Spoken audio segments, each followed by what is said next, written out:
Welcome to another Arete Athletics weekly challenge. This week we're going to go over some hip mobility drills that you're actually probably pretty familiar with already, but I'm going to kind of go over some different cueing to get a bit more out of it.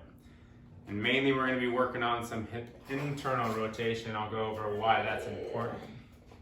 So in general, what we want to look at when we're talking about the hip is oftentimes people are constantly looking at how much they can externally rotate their hip, which is moving it away from their midline, similar to abduction.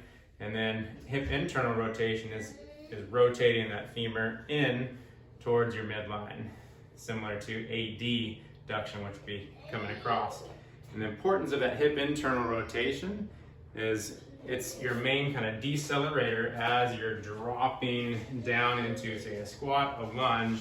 It actually controls the eccentric, the elongation of that hip, and eccentric control, which is a huge preventer in injuries. And so when your internal rotation isn't happening, or you're not getting very good internal rotation, you're theoretically running the risk of making other joints besides the hip have to do more work because the hip isn't doing its work appropriately.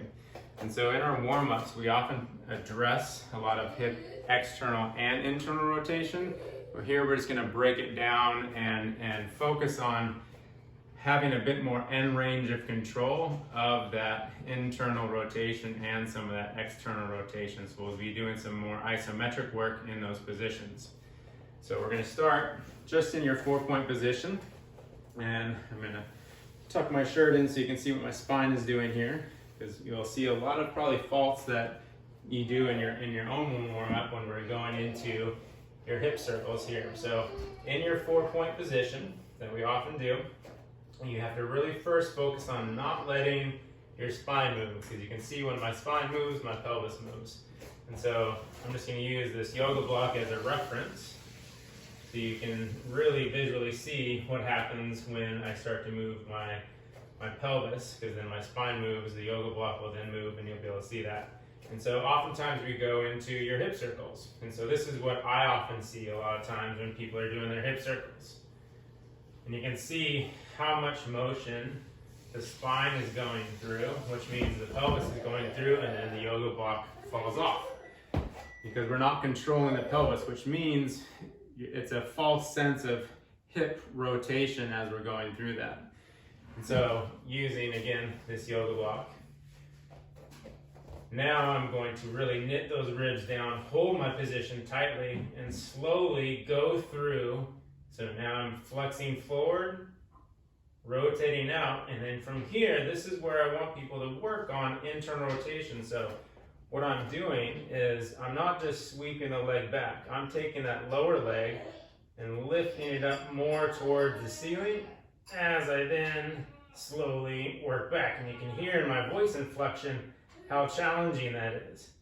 And so my ribs, again, are set down. Most of the load's going across my body from, in my case, left arm to the right leg.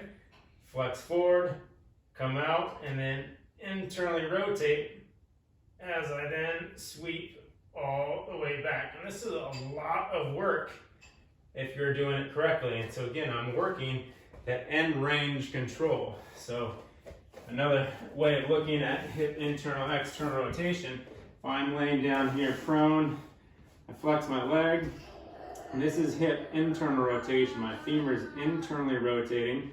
This is hip external rotation. You can see on myself, I have a lot more external rotation than internal rotation. And you don't want to be moving your pelvis as you go through that.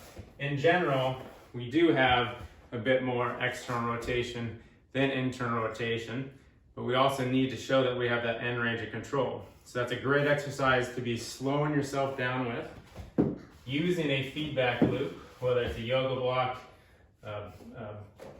water bottle, anything that you can put on your back, and then work on slowing that motion down, holding, and then going through your motion. So that's exercise 1. Start working on and focusing a little bit differently in your warm-up with. Exercise 2.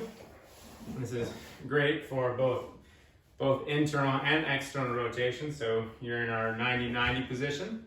You guys done tons of shin box switches here from this position. I have a choice to work on both external and internal rotations on my top leg here. If I work on trying to lift that lower leg up, which is gonna rotate my femur internally, now I'm working my hip internal rotators. Vice versa on this side, if I work on pushing down as much as I can on my right leg, I'm working that shortening of the hip external rotators. You can do that also, so that is one way. So this is more in my hip extended position. I can work out my hip flex position on internal rotation here, rotating my belly button towards my knee, and now trying to basically rotate my femur internally, which is trying to lift that leg up and then relaxing down. Holding those for 5 to 6 seconds is a great thing to work on. Don't need to do a ton of reps here. That would be really, really hard. You get sweaty pretty quickly, and you have to work on maintaining that spinal control at the same time. Because again, if your spine starts to move, your pelvis moves, now you're getting a false sense of movement from your leg. So again, you can do that both right and left sides. As you get better at that, people end up having to then block yourself up. So I would then put myself into more hip internal rotation. I may not be able to get any movement there, but I'm getting lots of contraction to control that hip internal rotation. Getting a little bit of movement, not much. Again, trying to hold those end ranges for that 5 to 6 second work. Another way of doing this, exercise 3, this is you can assist on this one. So I'm in my flexed 90-90 position here. I can now grab my leg. I'm going to work on, so external rotation is this way, internal rotation is this way. I want to think of my leg as kind of like a skewer. I have this line all the way down, also not letting my femur lift up. I want to think of pushing down, so it's sitting back into my pelvis all the way, and then I can assist. So if I want to work internal rotation, rotate that lower leg out, but I'm focusing on this bone, and I can grab and pull and help guide into more hip internal rotation, and then hold that end range for that 5 to 6 seconds, and then come out and repeat. Rotate as much as I can first on my own, then assist, get a little bit more, and then hold. 1, 2, 3, 4, 5, and relax. And you can do that the other way as well. So whether you have fairly good hip internal, external rotation, maybe you feel that your hip motion is really, really good, but I want to see, can you control it? Because that's more important. If I have a really limited hip rotation, both internal and external, but I have really good control of it, that's actually sometimes better than someone that has really good hip mobility with a lack of control.